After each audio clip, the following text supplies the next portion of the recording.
नमस्कार दोस्तों, मैं अरविंद मिश्रा, प्रवक्ता श्री शक्ति डिग्री कॉलेज शाखा हरिघाटमपुर कानपुर नगर।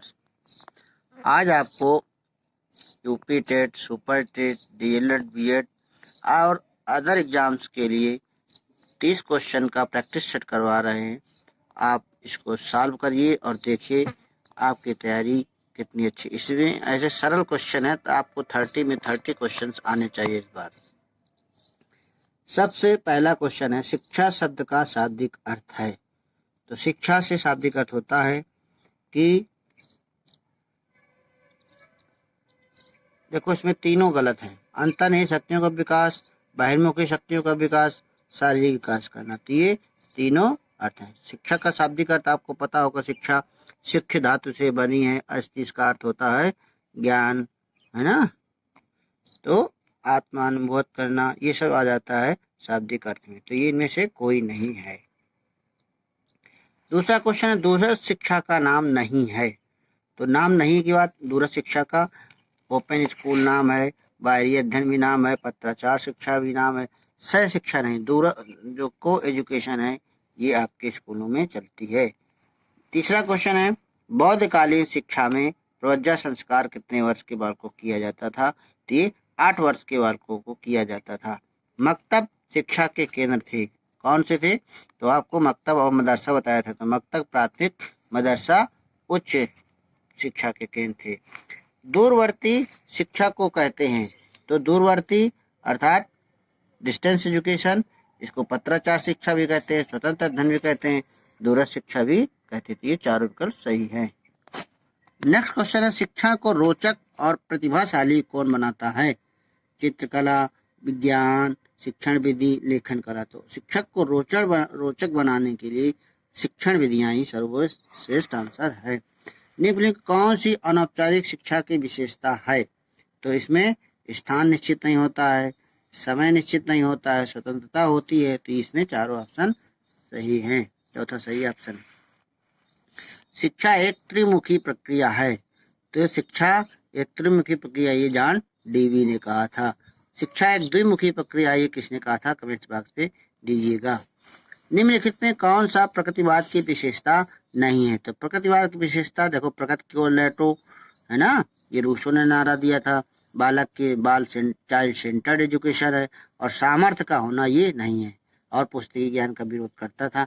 ठीक है ना। तो इस आपको प्रकृतिवाद पढ़ाया नहीं पढ़ाया तो आप हमारे वीडियो पे पढ़ लीजिए। दीवार स्वप्न पुस्तक के लेखक कौन है। तो इसके गिज्जू भाई हैं। ठीक है ना। अब आप बताइए, इनके जो है गिज्जू भाई ने और कौन सी एक पुस्तक लिखी है, और इनके स्कूल का नाम क्या था, ये हमारे कमेंट बॉक्स पे दीजिएगा। नेक्स्ट है, मनुष्य में अंतर्निहित पूर्णता को अभिव्यक्त करना शिक्षा है, किसने कहा है। तो ये विवेकानंद का कथन है। शिक्षा एक प्रक्रिया है जिसके द्वारा बालक अपनी जन्मजात शक्तियों को अभिव्यक्त करता है। ये किसका कथन है, ये मांटेसरी कथन भी एक आ जाते हैं, आप लोग इसको नोट कर लीजिएगा। मारिया मांटेसरी भारत कब आई थी। तो 1939 में। प्रकृतिवाद की प्रमुख शिक्षण विधि कौन सी है। तो प्रकृतिवाद को आपको पढ़ाया है, करके सीखना आपने सीखा, खेल द्वारा सीखना, स्वानुभव। तो इसमें तीनों विकल्प सही हैं, तो चौथा ऑप्शन सही है। गांधी जी के दर्शन के अनुसार छात्रों को क्रियाशील के लिए पाठ्यक्रम में क्या आवश्यक है। इतिहास भी है, भूगोल भी है, हस्तकला भी है। तो इसके चारों सही है, चौथा विकल्प सही है। डेमोक्रेसी एंड एजुकेशन पुस्तक के लेखक कौन है। तो जॉन डीवी हैं। ठीक है, जॉन डीवी को आप याद, राइटर्स के नाम याद कर लीजिए, इनके बहुत आते हैं, पुस्तकों के नाम याद कर लीजिए। समान गुणवत्ता वाले स्कूलों की समान रूप से सभी को उपलब्ध समान अवसर का एक महत्वपूर्ण घटक है, ये कथन किसका है। तो ये प्लेटो का है।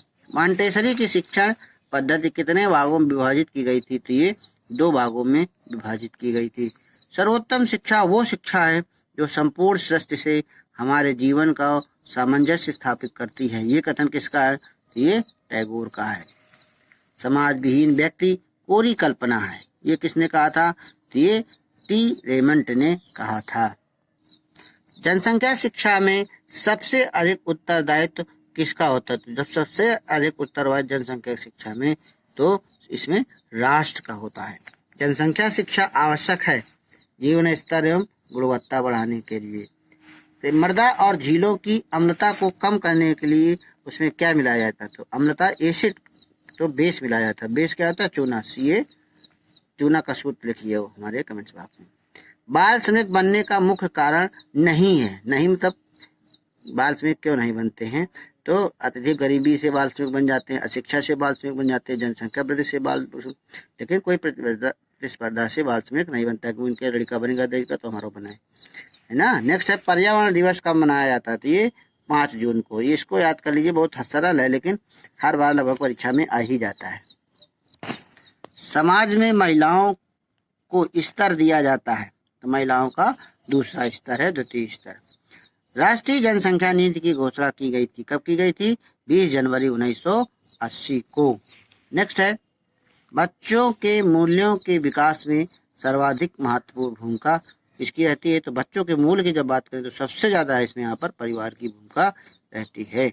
नेक्स्ट है राष्ट्रीय सद्भावना को प्रभावित करने वाला प्रमुख कारक। तो राष्ट्रीय सद्भावना को जातिवाद भी प्रभावित करता है, प्रांतीयता भी प्रभावित करता है, सांप्रदायिकता भी प्रभावित करता है। तो ये तीनों सही, अर्थात चौथा विकल्प सही है। नेक्स्ट क्वेश्चन है और लास्ट क्वेश्चन है, मानव ईश्वर की छाया में बना है, इस कारण सृजनता में भागीदार होता है। ये कथन किसका है? तो ये कथन डॉक्टर राधा कृष्णन का है, सर्वपल्ली राधा कृष्णन का है। तो ये आपने 30 क्वेश्चन का रिवीजन किया। फटाफट आप उत्तर बताइए कि आपके कितने सही हुए। बहुत बहुत थैंक यू, धन्यवाद।